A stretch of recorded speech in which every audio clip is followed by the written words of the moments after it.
You never know what mood you're gonna be in, so you gotta have at least 10 bikes, I think, right? Hey, Bike Farmer, thanks for clicking in. I had this idea for a video a couple months ago and I'm finally getting around to it. I've pulled out 10 of my favorite bikes. Can you believe it? I've got 10. Actually 11 if you count this one, and I've put them in order. I've ranked them. It's like ranking your children. I'm gonna throw them in the stand, tell you a little bit about the history, how I got them, how I built them, how I designed them, and then we'll go through and zoom in and get close-ups of all the super sexy, cool, fancy parts that I put on them. I got this one in the stand, if you remember my last video, and caught the part about me going when I was like 7 years old down to Gibbs Bike Shop. This has been 1984-ish, and picking out a red Tracker Freestyle. Well, I was able to find a blue one the next town over on Facebook Marketplace or Craigslist or something. I got this thing for like 75 bucks a few years ago. I hang it up, it's on display. Yeah, the thing's a riot. It's got like a dent on the top tube here. Well, like it's purposely in there so you can like stand on it, and like this little extra piece here so you can stand on and do tricks. But it's not really a trick bike because it's got a coaster brake. It's totally a kid's bike. This has some Haro tires on it. You know, classic plastic BMX seat like they had on a racing bike, but this is supposed to be a freestyle bike. I don't know what it was supposed to be. This is 1984. BMX was cool. I thought I was cool. I'm still not cool, but my bikes are cool, and I'm gonna show them all to you. So I've got them ranked. They are right behind the camera. I'm looking at them all. Serious bike nerd stuff, serious bike porn. Grab your happy socks, boys. Kick back, relax. Let's get the show on the road, starting with number 10.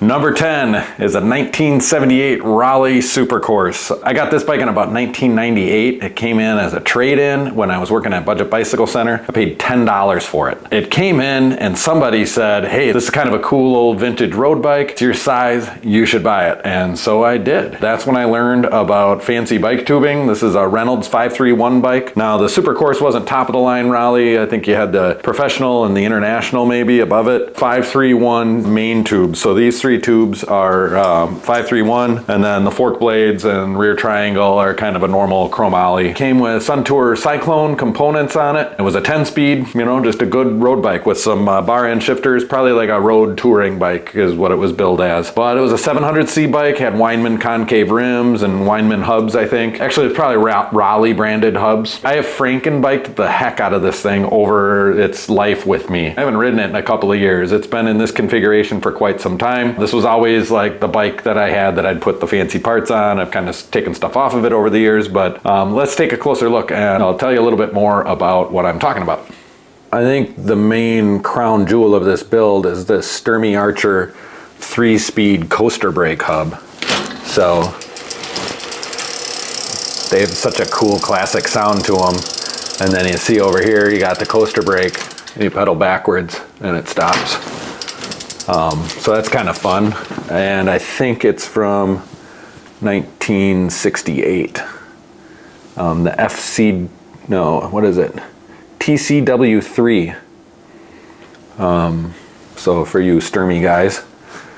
And I've got Pacenti PL23 rims. These were recalled because I think that the eyelets pull out of the holes, but I got them because they were kind of on closeout. They haven't failed on me yet. I don't ride it that much. You know, your classic Shimano 600 tricolor, you know, right before Ultegra. This is actually a Dura Ace bottom bracket. Show you the other side here. The dark side of the bike. And yeah, it's got a titanium spindle. Here's the front hub with these really cool wing nuts that I found at some point. It's a Shimano front hub. I think, I want to say it's like Dura Ace or something, but it's a wide flange, super smooth rolling wheel. The worst part of this bike are these absolutely atrocious hard case race light. You know, they were really lightweight 32 millimeter tires, so that's why they ended up on here years ago. It's just not that much of a bike, so I'm not going to put really expensive tires on it. Chinelli stem and bars. These bars are kind of neat. They actually like flare inward. I don't know what you call that, but just the opposite of all the trends these days. And then there's the shifter for the 3-speed. I kind of mounted it to the side of the stem. The housing's a little short, but that's okay. So yeah, this bike was made in the Carlton factory in Worksop, England. If you ever see a Raleigh with a Carlton badge on it, it's a hand-built, nicer bike. And then American Classic seat post. And I don't know, this saddle was comfortable enough. I just needed something. And then like Ultegra SPD pedals. I think that's about it for this one. Oh yeah, Tour de France, winter, 1977, Raleigh.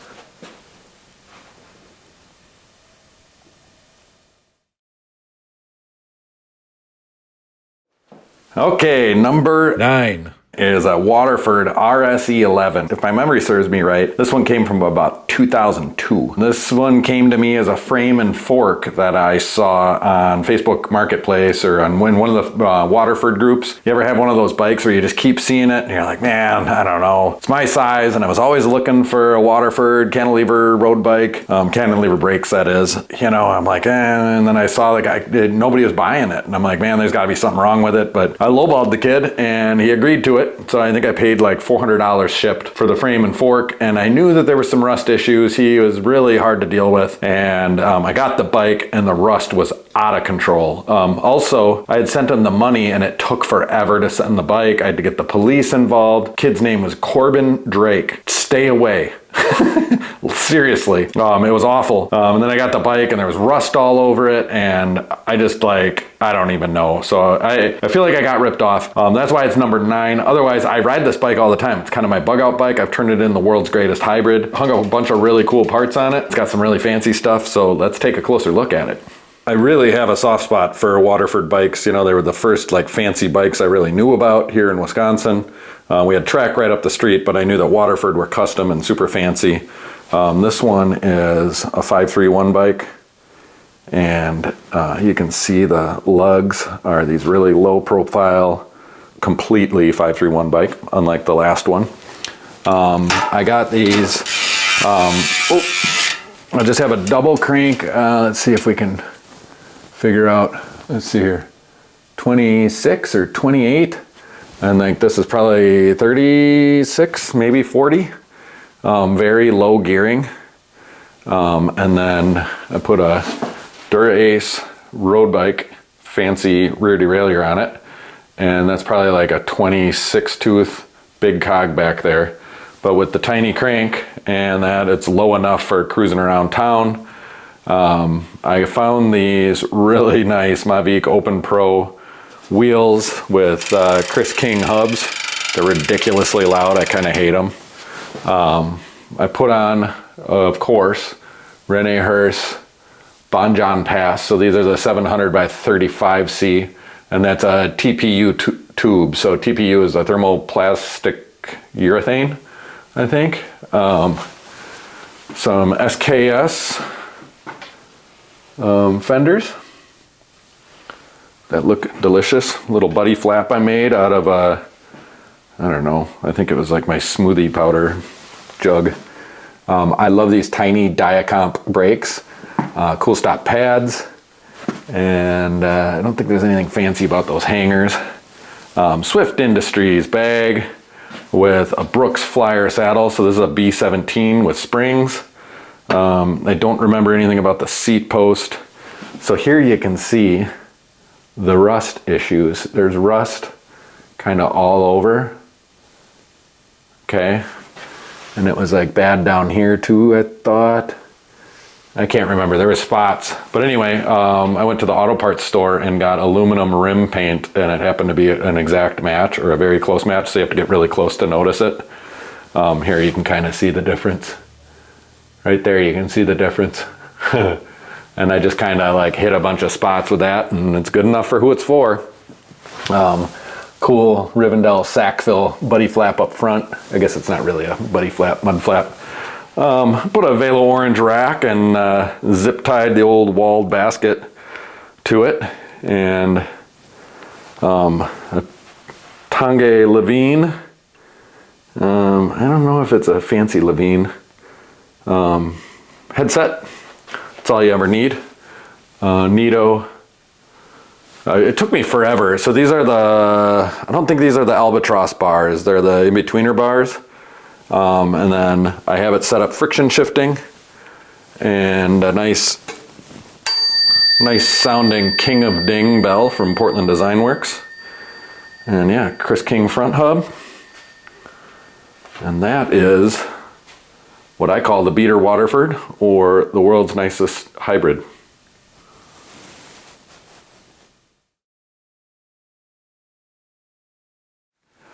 Number 8 is my Bob Jackson road bike. Yeah, I had done a favor for a friend, and he had this bike a customer had given him in payment, and he's like, I'm not gonna do anything with it, so he sent it to me. And so this one's very similar to the Raleigh Supercourse, where I've kind of been Franken-biking it since the day I got it. But I think it's the fastest bike I have. So I jokingly call it my race bike, but it is really a quick bike. It rides tremendously well. There's a lot to be said for a properly built bike frame, because I don't know what it is about this bike. Is it the 27-inch wheels? Is it the geometry of the bike? Is it the tube set that was used? Again, this is Reynolds 531 tubing. There's just remnants of the sticker here. I don't know. Is it the rake of the fork? You know, it is just such a good riding bike. It's fast, it's comfortable, it's everything. So in hindsight, like, I should just be trying to build my own frames exactly like this one and just have amazing road bikes, right? If I like it that much. It's got some cool parts on it. It's very quirky. Nothing really matches, and it's all different and weird. So yeah, let's take a closer look. Yeah, this bike has 0 braze-ons anywhere. So clearly made for racing. And I think, you know, because it's 27-inch, I'm thinking early 70s, it has just a great patina. I really like the patina. The paint color is just gorgeous. It's got a little Densky right there. But I mean, how cool is that logo? And there's the remnants of the 531. Look at these lugs. Look at, I mean, they're just perfect, you know, really filed well. Fastback seat stay. Really well crafted, just gorgeous, gorgeous stuff. And yeah, what do I have here? Super B rear derailleur. It's all friction. That's a Dura Ace 6-speed freewheel. This is a Mavic wheel set. So Mavic SSC, and then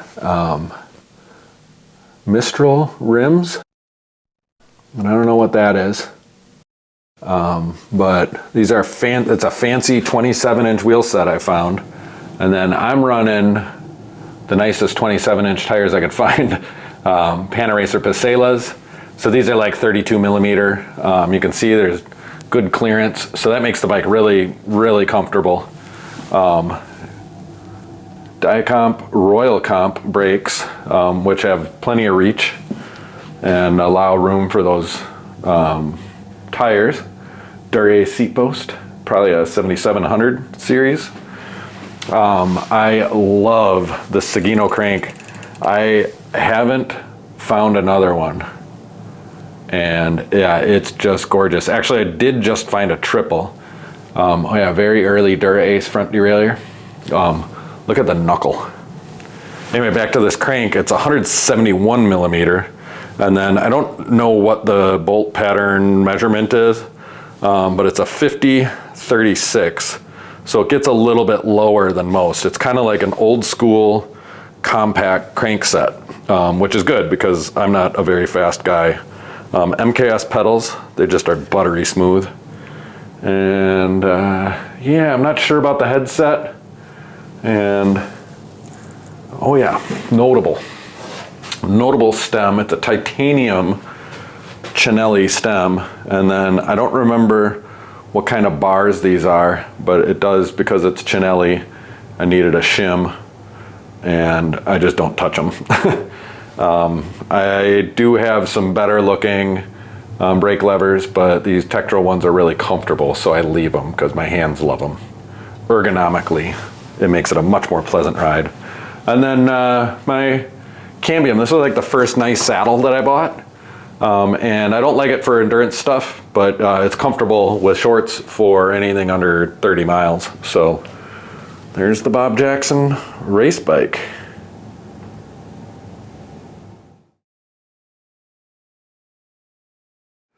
Okay, number 7 is my titanium Merlin mountain bike. I got this one if you follow Bike Jerks on Instagram or Bike Jerks Yard Sale. Jeff Frayne is the guy. He's the founder of All City Bikes. He lives up in Minneapolis. A friend of mine, he listed this a number of years ago, and I don't know, I'm always looking for something cool, right? But I was looking for a mountain bike and it fit me. And so I went and looked at it and I fell in love with it and I bought it. This is pretty much his build. I've changed a few things. I've changed the bars and I've changed the saddle. Otherwise, I put some different tires on it, and then I went out and found this Marzocchi Bomber fork and then put that on here recently. Jury's still out on whether or not I like that. He had a Carver steel fork on the front, which was great. It rides great as a rigid. It rides a little less great with a suspension fork, but I thought maybe I'd want to go mountain biking sometime, and I still haven't. It's been like a year. I don't really like mountain biking. I don't know what the deal is. I don't ever really mountain bike, but if I did, I would probably try to take this one. So yeah, it's just kind of weird. I don't know what it is. I just haven't ever gotten into mountain biking. But yeah, these Merlin titanium bikes are pretty sought after. You can get titanium mountain bikes or older titanium bikes pretty cheap now, but the Merlins are still expensive, and that's because they're made so well. The welds are just incredible. And yeah, why don't we take a closer look? I'll show you what I mean. I don't think this bike was really made to have a suspension fork, and it was really hard to find a 1-inch threadless fork with rim brakes that had that much steer tube left on it because it's a big bike. I'm only 6 feet tall, but if you know anything about welding, look at those welds. That's why the Merlins are sought after. It's just a really nice bike, so well made. Titanium, I think, is my favorite frame material, but steel allows a little more creativity in the build, so it makes more sense with custom bikes. That's why a lot of my bikes are steel. But this is just classic 90s White Industries crank. These are actually some Campagnolo pedals. Mountain bike pedals that I found years ago. They just really work on this bike. It's a Surly, I don't know, what does it say there? 34 tooth? No, 32 tooth. And then I ended up putting an 8-speed 32 tooth cassette on there. And my favorite derailleurs are these Dior XTs from this era. I don't remember the number of them. The 8-speed XT derailleurs. Again, Rene Hurst tires. The extra lights. These are the Hump Tulips Ridge 2.3, 26 by 2.3, and these are the knobby ones. These actually roll really well on the road too. The one good ride that I did on this bike was a bikepacking trip. Paul cantilever brakes in the rear. It did great as a bikepacking bike. White Industries rear hub, one of these old school ones. Looks like a tin can, sounds like a tin can. Loud.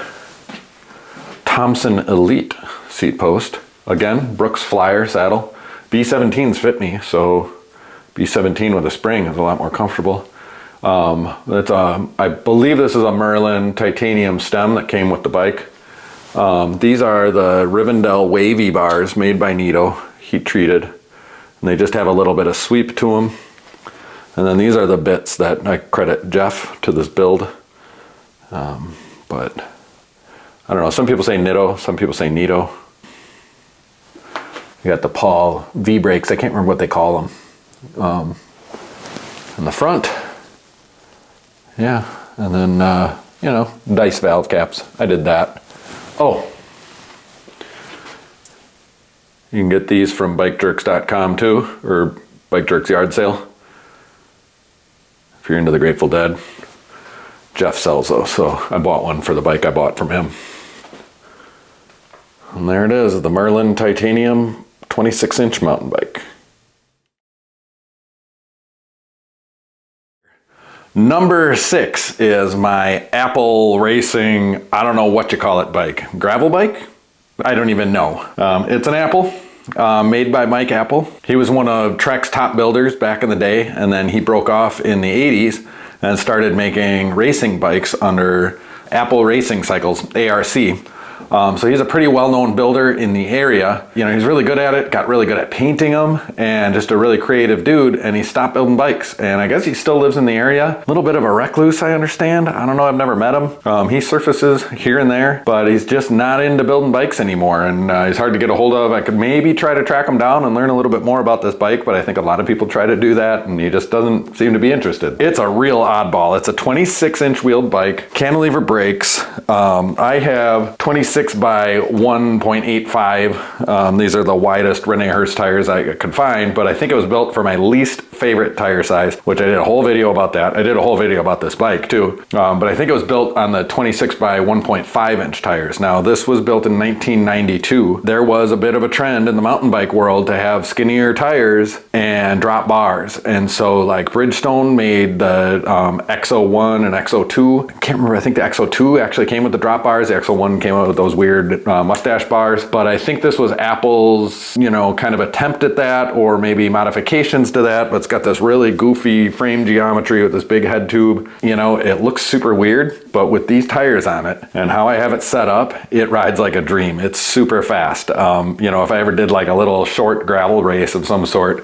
I'd choose this bike. This would be my fast gravel bike. I love it. I found it on Marketplace, and it was set up like a hybrid, like some old guy had it. And then he had it built for him, I guess, or I don't know. I don't know the whole story. I bought it and then just started finding parts for it, and this is what it is. So yeah, let's grab the camera and take a closer look at this one. God only knows what tube set, but you can see it's all been fillet brazed, and boy howdy was it fillet brazed. So this is all bronze, melted bronze in there, and then it's cleaned up, and you can see how it's like gusseted on the ends of the head tube there. It's all little bits of craftsman. So yeah, it's a threaded fork steer tube, and so I have an adapter to this threadless stem and bars. I have a Suntour Barcon shifter for the rear, and then Shimano for the front. That's just how it worked out for me. The coolest parts on this bike are the brakes. These are XTR cantilever brakes, just gorgeous. I have no idea what the fork rake is, but there's the Apple logo. These are Shimano STX Parallax limited edition, special limited edition. I thought they were STX RC, but that means it's limited to being a 7-speed bike. Again, Rene Hurst, or Compass, I guess he's still say on them. Natchez Pass, 26 by 1.8, extra lights. You can kind of see there's some dings on it. It's got some good patina rolling. Bought these race face pedals to make it look cool. And might have come with these cranks. Really geared well. This is the front derailleur that came on it. Kind of a hybrid-y front derailleur at triple. I put my favorite derailleur on it. Yeah, so Apple Special Custom means that it was a custom and not one. I think he had a few like little sort of maybe production-y. These are Single Track Pro rims. Matrix was Bontrager before it was Bontrager, the Trek parts company. So I think they might have been making rims up there. I don't even know. And then I just put a little mud flap on the back. And this is a Brooks Flyer saddle, Champion Flyer. Kind of a rando bar. Oh yeah, and the bag is by Ron's Bikes, Ultra Romance. You guys watch Ronnie Romance's channel.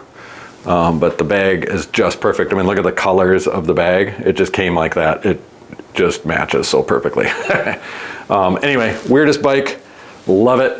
You know, bumps into the number 6 spot. That's the Apple Special Custom 26-inch gravel bike before gravel bikes were a thing.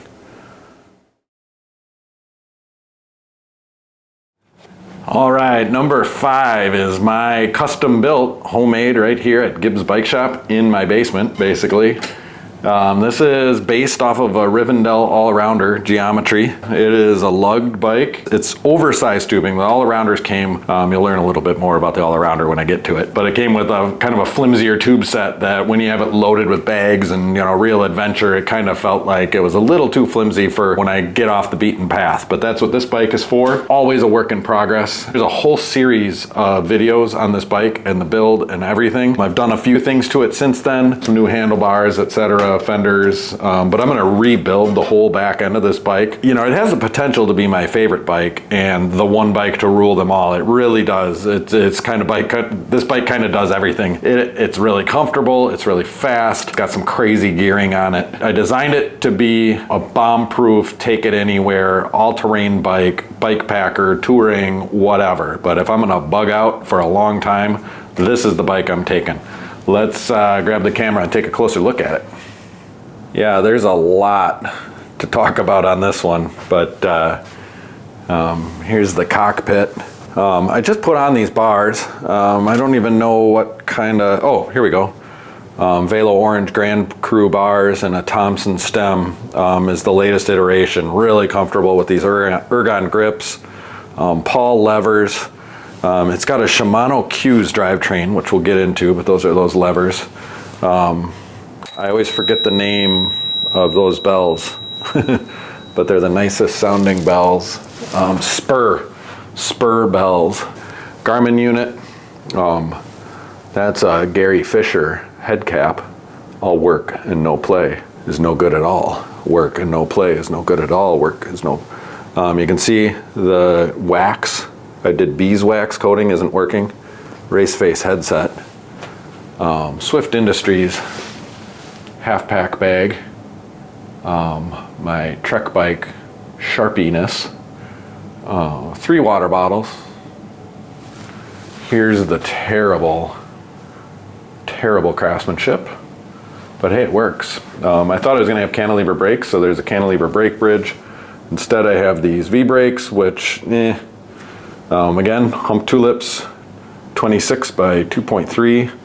Right now I just have some Planet bike fenders on it. They're good enough for who it's for. Changing that up. You'll have to go back and watch the videos about this drivetrain, but it's Shimano Q's 11 speed. I think that's a 45 tooth big cog back there, this gigantic hog of a derailleur, and then a compact White Industries crank, and it is the widest range of gearing I could possibly imagine. I can go anywhere on this thing. I've got XTR hub and then Velocity cliffhanger rims. I can't remember which spokes. I think they're straight gauge spokes. I found this Carver fork, which is just a bomb-proof chromoly fork. Anito rack. I have a rear rack to match this that I'm going to put on it when I get that rear end built. And then Decalure so I can put my Rando bag, which we'll get to in a bike or two. I'll show you that. Race face pedals. Yeah, that is my custom adventure bike build. Oh yeah.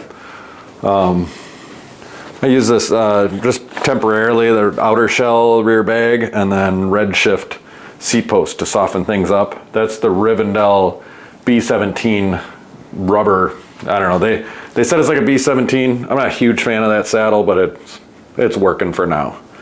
But there is my custom built adventure bike, number 5.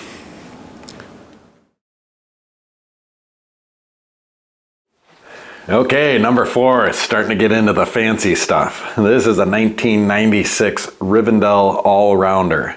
Now, the guy that bought it before me said he had it about 10 days and put a gigantic dent in the top tube, and he lived with it for a number of years, and he couldn't stand it anymore. And so he sent it back to Waterford. So this was built in Waterford, Wisconsin.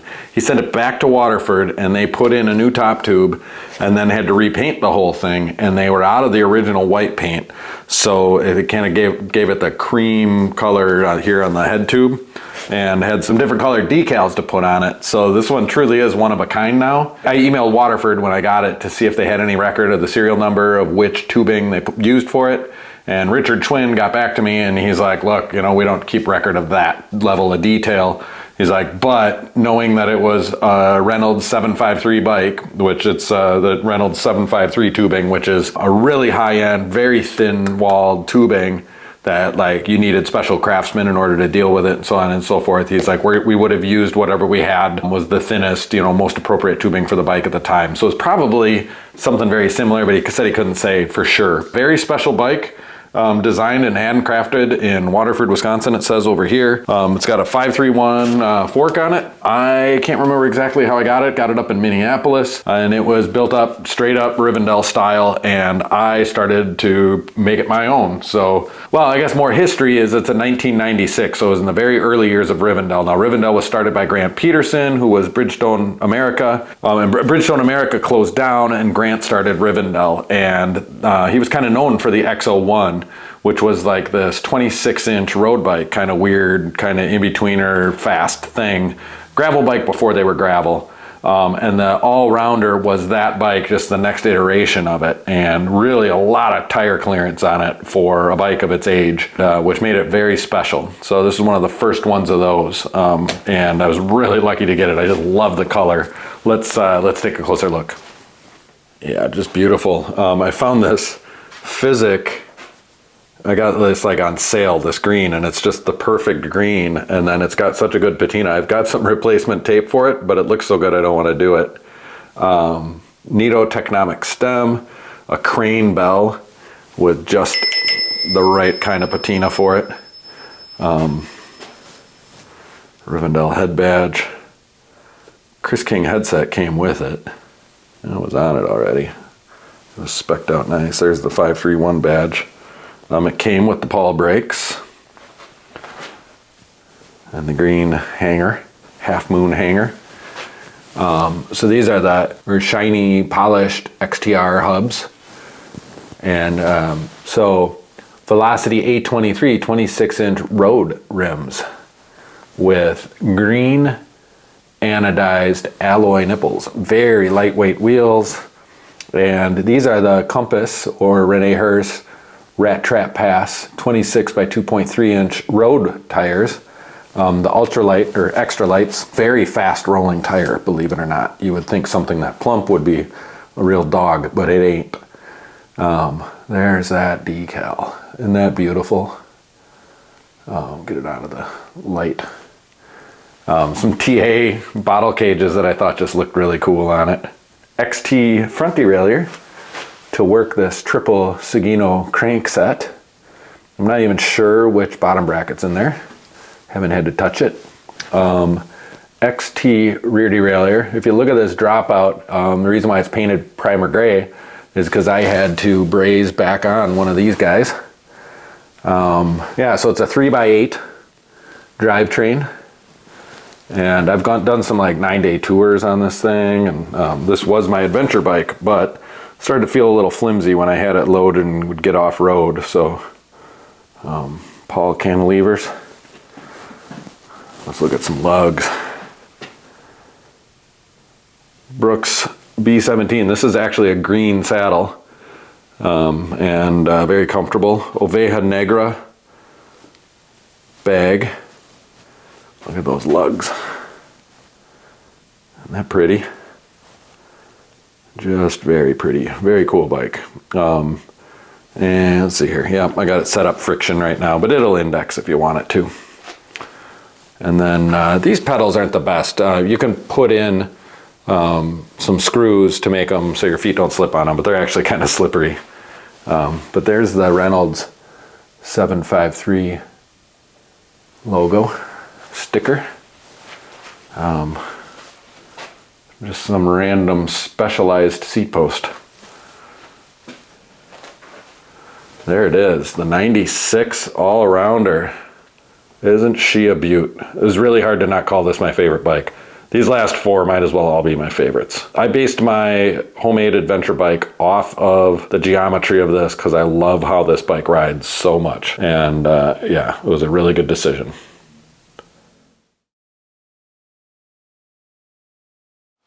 Number 3. Now, the all-rounder could have been number 3 and this could have been number 4. They're about the same. I put this one in number 3 just because it's so beautiful and so fancy. This is the second iteration of this bike. I had to replace the frame because I forgot the first one was on my roof rack and drove into the garage and killed it. This is a 2002 Rivendell Rambouillet road bike, I suppose. The original country bike. This was, I believe, if I get my story right, Rivendell's first real attempt to make production frames overseas in Japan. So this was built at the Toyo factory by whatever his name is, Toyo. It's actually a brass brazed or bronze brazed lugged frame and gorgeous, gorgeous craftsmanship. Really cool paint job with like windows, and yeah, I can kind of show you that when we get a little bit closer. I got a chance to test ride one of these at the bike shop in 2014 when I did that short stint that summer, and it became a holy grail bike for me. And so I found one day on Marketplace or Craigslist or eBay or something and bought it and rode the crap out of the thing and then killed it and then put all the parts in a box. And then just last year, this one showed up. I can't remember where, but it totally changed everything with the next bike you'll see. And I did a couple of videos where I took all the parts off one and put them on the other and built this thing up with some really cool Velocity wheels and a really neat drivetrain. And I really want to tell you about it. So let's grab the camera and do just that. So these Rambouillets are definitely a randonneering bike. Rambouillet is a region in France right outside of Paris, and often the Paris-Brest-Paris big randonneering Grand Brevet goes through Rambouillet, so that's where the name comes from. So you can get some plump road tires on there, and that's kind of it's an endurance road bike. But if you look, it's back when, and I mean they're still making beautiful lugs, but look at those really cool lugs and the two-tone paint. You know, you get these little windows into your sole like that. Very nice. You know, just little touches like, you know, you got to paint that white. I love this little detail here and that nice little bend to the fork. Nothing crazy in French.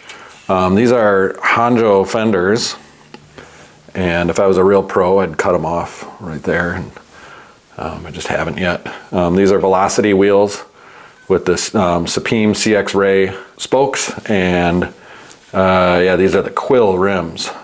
Orange valve caps. Rene Hurst Stampede Pass, 700 by 32, extra light.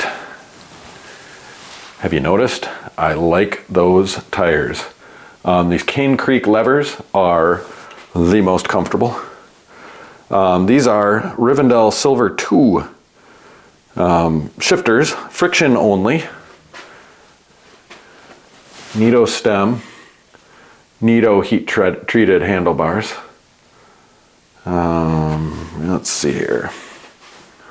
Look at your decal here. These Velo orange pedals really tie the room together. Rene Hurst 4630 2x crankset. Dura-Ace 7700 front derailleur. Dura-Ace 7700 GS rear derailleur with a road link to 1134, 11 speed. So it's an 11 speed friction bike and it shifts swimmingly, as they say. These are the Tektro R539 or 538 brakes, apparently. Hanjo fenders, Brooks saddlebag, Brooks B17, and a beautiful seat cluster.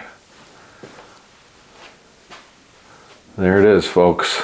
2002 Rivendell Rambouillet.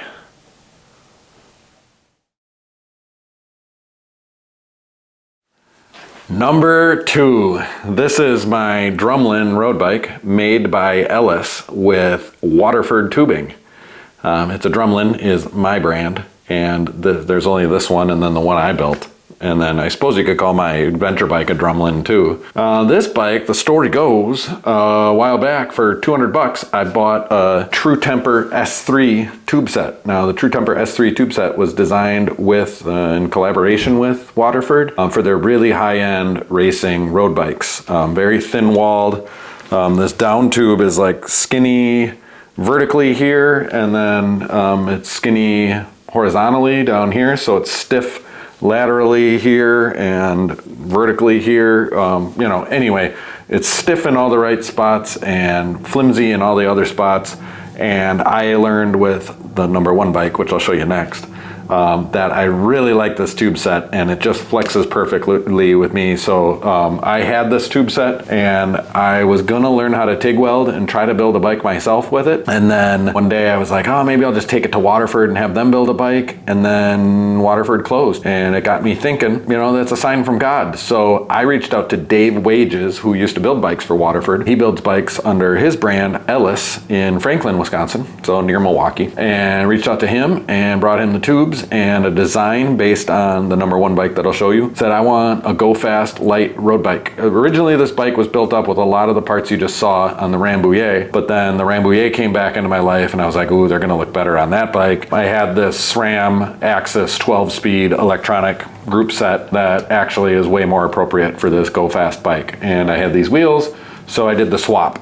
And I did a series of videos. I did 2 videos on these, so you can go learn all about that in more detail. Let's just take a quick look at this one, and I'll kind of run through what it looks like today and why this is my #2 favorite bike. It's just my go-to grab it and go road bike. I took this one to Switzerland this summer and rode it all over the place, and it just performs well, it's comfortable, it does everything great if you're on the road. It's a great road bike, I'm telling you. This is the best. I don't know why anybody would buy some fancy carbon road bike for $7,000 when you can just go have like your dream bike built for you for about the same price. Like, come on people, get real. Like, go to your local frame builder and get your custom bike and do it right the first time, and don't mess around with this carbon bull. Yeah, I named this one Dark Star. It's my favorite Grateful Dead song. I've got this like washable tape, and I beef them up down there because it's like a really nice spot to just rest, and so I always put extra tape down there. I need new hoods. I got ripped. That's how much I ride. I ride a lot. Thompson stem. This is a zip carbon bar that I just ended up with that actually gives just the right amount of flex when you're out on the hoods and down here.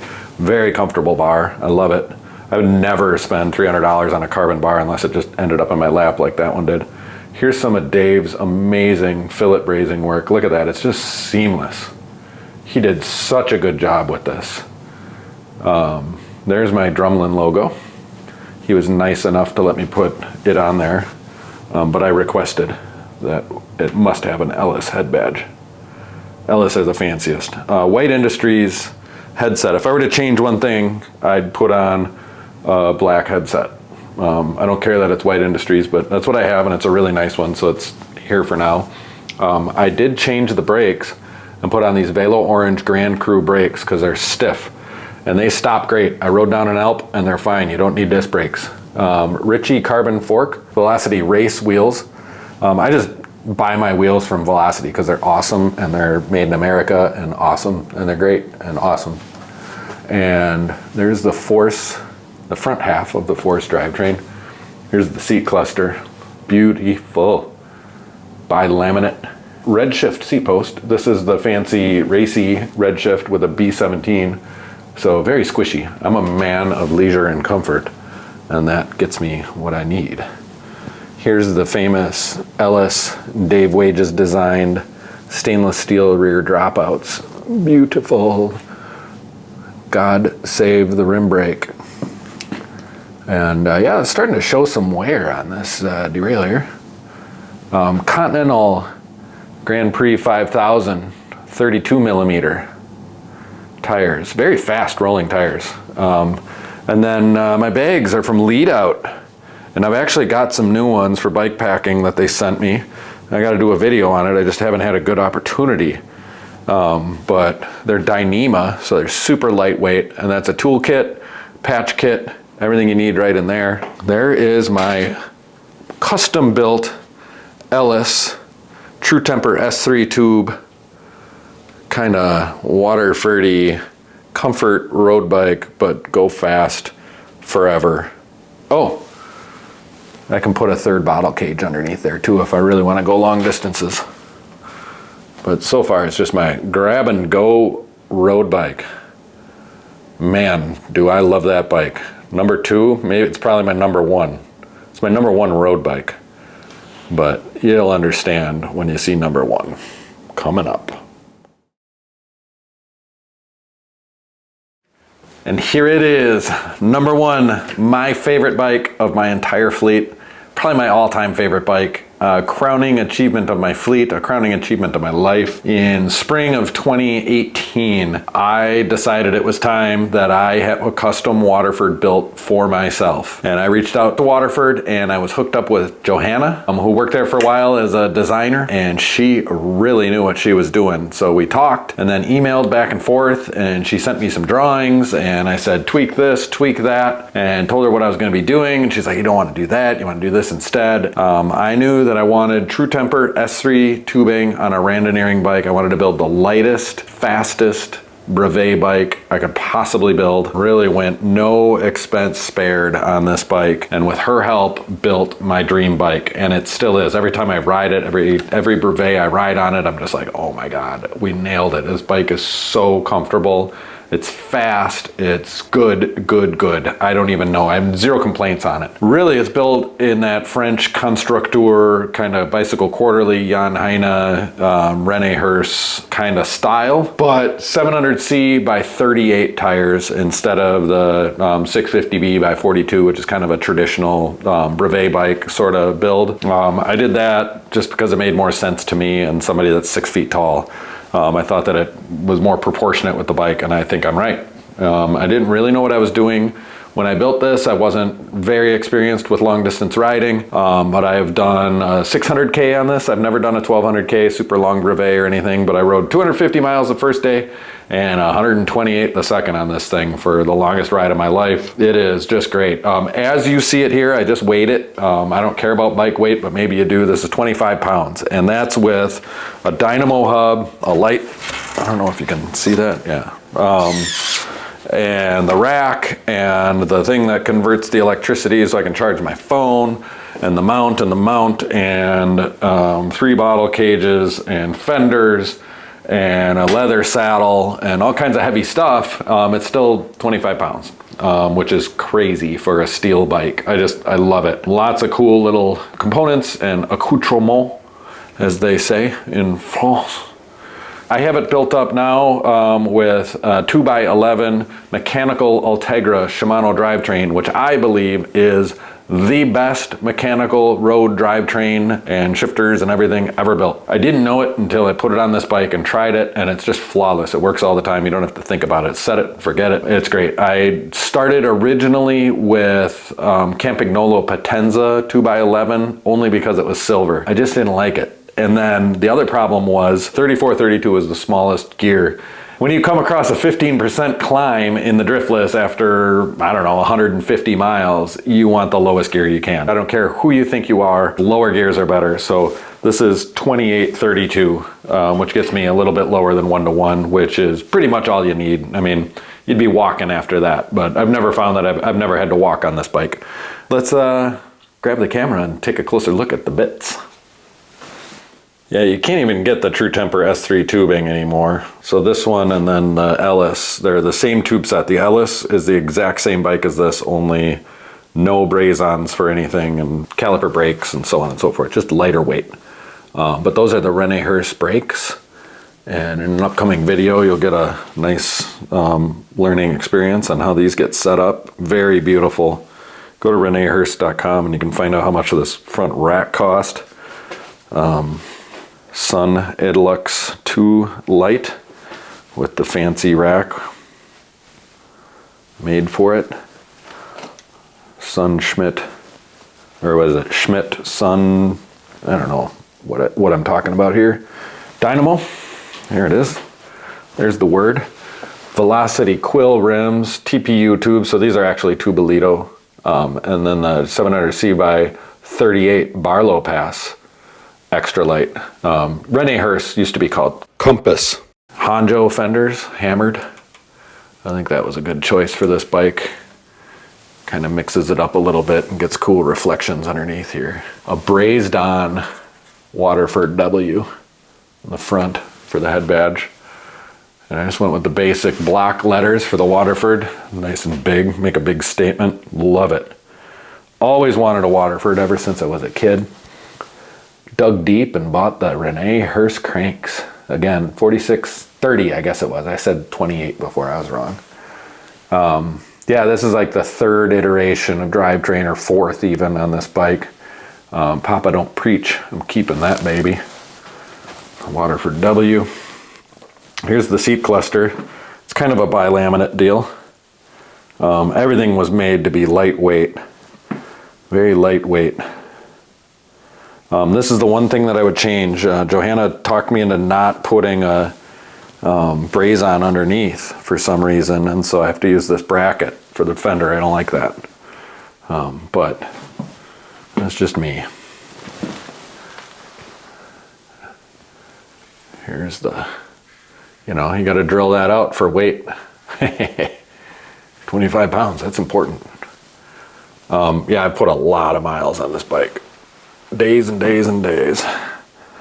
And I can't even remember which light this is, but that's wired to that dynamo. So front and rear lights for riding at night, you know, when you take on the 72-ounce stake of cycling, otherwise known as a 400K. Oh yeah, and then the Thompson masterpiece seat post. Go big or go home, folks. If you're gonna do it, just do it, so you don't have to think about it.